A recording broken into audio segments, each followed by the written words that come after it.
అయినా మంచి సంస్కృతంలో సర్వే జనా సుఖినో భవంతు. మన మతం ఏం చెప్తుందయ్యా? సర్వే జనా సుఖినో భవంతు అంటే జనా అంటే మనుషులని అర్థం కాదు. జనా అంటే పుట్టినటువంటి జీవులన్నీ సుఖంగా ఉండాలి అని కోరేటటువంటిది మన హైందవ సంస్కృతి. ఆ విధంగా మంచి సంస్కృతంలో చెప్పారు. తర్వాత ఇటువంటి కార్యక్రమాలు మేము పెడుతూ ఉంటాం. మీరు రావాలని కూడా సభాముఖంగా మేము కూడా తప్పకుండా వస్తాం. మీరు ఎప్పుడు కార్యక్రమం పెట్టినా మా స్వామీజీలను కూడా మేము వస్తాం. ఎందుకంటే కార్యక్రమాలు పెట్టే పని మీది, నిర్వహించే పని మాది.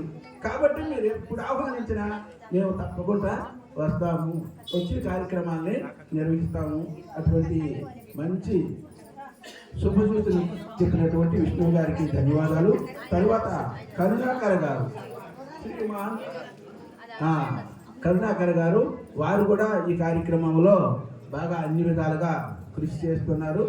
వారు మనకు విషయాలు ఏమి చెప్పకపోయినా ధన్యవాదాలైనా చెప్పాలి. ఈ కార్యక్రమంలో పాల్గొన్నటువంటి వాళ్ళందరికీ కూడా ధన్యవాదాలుగా. కొంతమంది పని చేస్తారు కానీ మాటలు చెప్పరు, కొంతమంది పని చేయరు కానీ మాటలు మాత్రం బాగా చెప్తారు.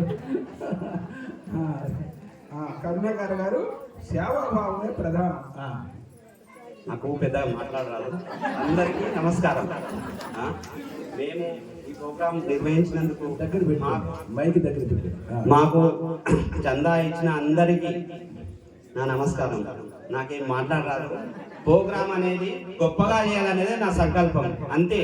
అందరూ రావాలి, అందరూ పాల్గొనాలి, అందరూ ఉండాలి. నేను ఒక్కటి పెట్టగలుగుతా, డబ్బుల కాట కాదు, డబ్బులు పెట్టగలుగుతా. కానీ అందరూ దీంట్లో పార్ట్నర్షిప్ కావాలి. ప్రతి ఒక్కరికి ఉండాలి. రూపాయి అయినా, 5 రూపాయలైనా, 100 రూపాయలైనా, 1000 రూపాయలైనా వాళ్ళ స్థాత తగ్గట్టు వాళ్ళు ఇచ్చిర్రు. మంచిగా ప్రోగ్రాం జరిగింది, అదే నాకు చాలు. ఇంకా వేరే ఏమొద్దు. ఇట్లే జరగాలి, ప్రతి సంవత్సరం ఇట్లే జరగాలని కోరుకుంటున్నా. ప్రతి సంవత్సరం జరగాలని కోరుకుంటున్నా. పెద్ద ఖర్చేం కాదు. మనము హాస్పిటల్ పోతే 10,000 అయినా వాడు ఎంత చెప్పినా 10,000 అంటే 1,00,000 అంటే బిల్లు కడతాము, వెళ్ళొస్తాం. ఎంత అయింది, ఏమైంది, ఎట్లయింది అని అడగం. మనం ఇచ్చేది మనిషి మన ఇంటి నుంచి ఒక 500, 1000 రూపాయలు, 2000 రూపాయలు పెడితే ప్రోగ్రాం అయిపోతుంది. మేము అడిగిన వాళ్ళు ఎవ్వరూ కాదనలేదు, ఇయ్యమనలేదు. ఎందుకు ఇవ్వాలని కూడా అడగలేదు.